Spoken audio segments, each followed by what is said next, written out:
My doctor looked at me across that desk and said something I wasn't ready to hear. He said, "You're not unhealthy yet." I was 41. I thought I was doing fine. A little tired, sure.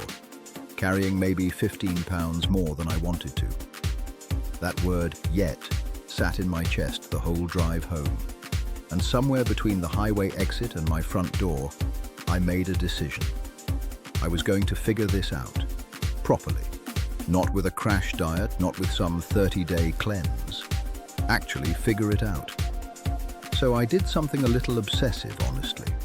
I tested 5 completely different diets back to back, tracked everything I could measure, and paid attention to what actually happened to my body, my energy, my mood, and my performance. Not what the studies said, not what worked for some 26-year-old fitness creator.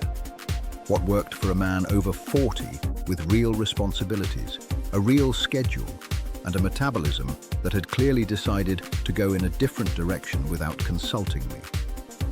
This is what I found.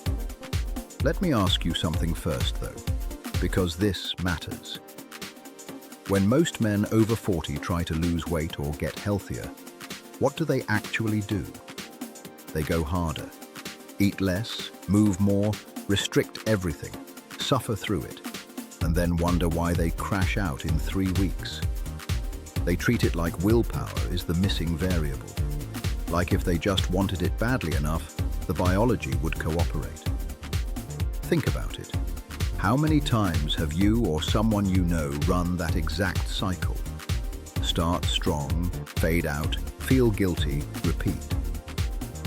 That's not a discipline problem, it's a strategy problem. The body you have at 42 is not the body you had at 28, and pretending otherwise is quietly costing you. The first thing I tried was straight caloric restriction. Classic. Eat less than you burn, let science do the work. For about 2 weeks, it felt like it was working. Scale moved, I felt lighter, I was optimistic.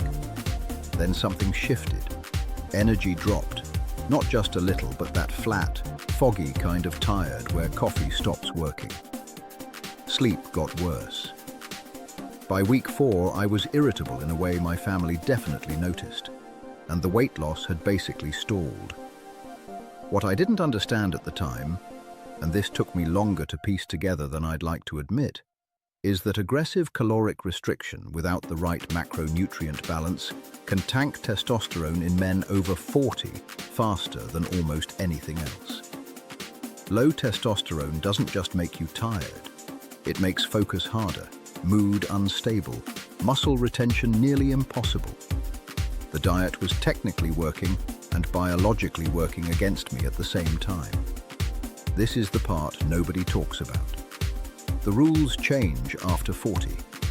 The version of dieting that worked in your 20s can actively work against you now, and most men never get told that. They just assume they're failing. So I moved on. Intermittent fasting, specifically a 16-8 window.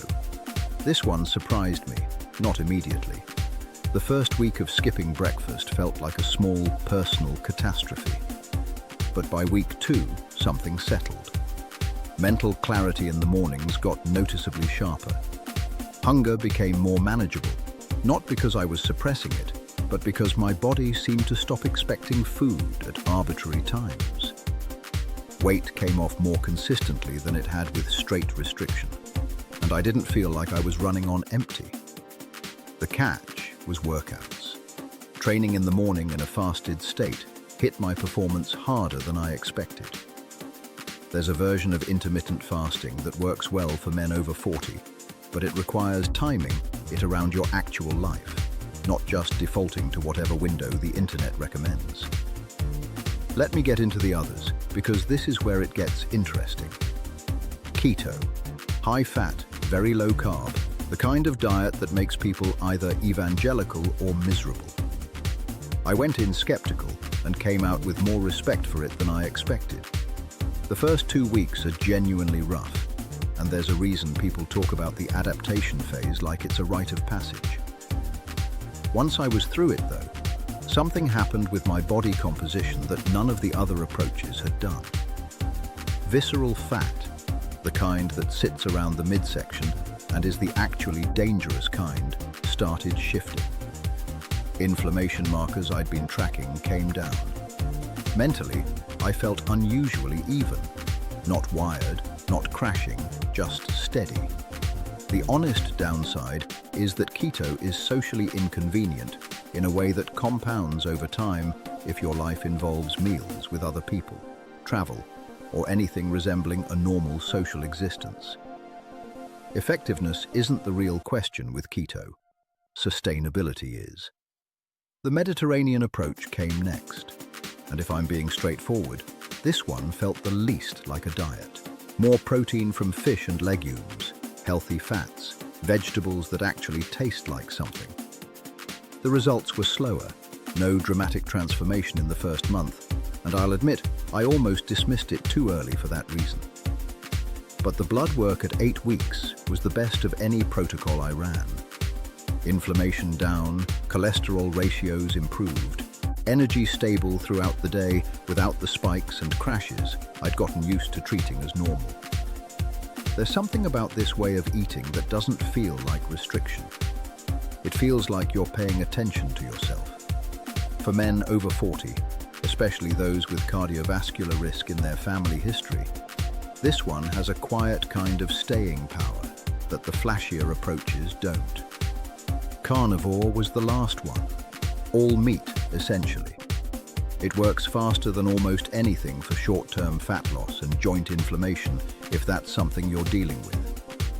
At 10 weeks, though, my blood work had enough question marks in it that I stopped and had a longer conversation with my doctor before deciding whether to continue. For some people, this approach holds up long-term. I wasn't comfortable running it indefinitely without more clarity from someone who actually knew my numbers. So when I look back at all of it, no single diet won cleanly. What won was understanding which approach actually matched my biology, my lifestyle, and what I'm trying to accomplish at this stage. For most of the men I've talked to since going through this process, and it's been a lot of conversations, combining intermittent fasting with a Mediterranean nutritional framework does more for men over 40 than anything else on this list. It manages insulin sensitivity, which becomes a real issue after 40, whether you feel it yet or not.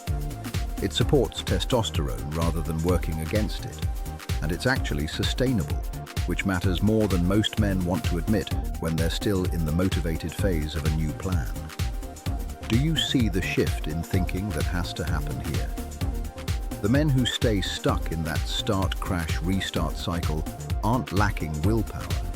They're using a framework that was designed for a younger version of themselves, and they keep wondering why the results don't come. Your body right now is not a lesser version of your body at 25. It's a different system.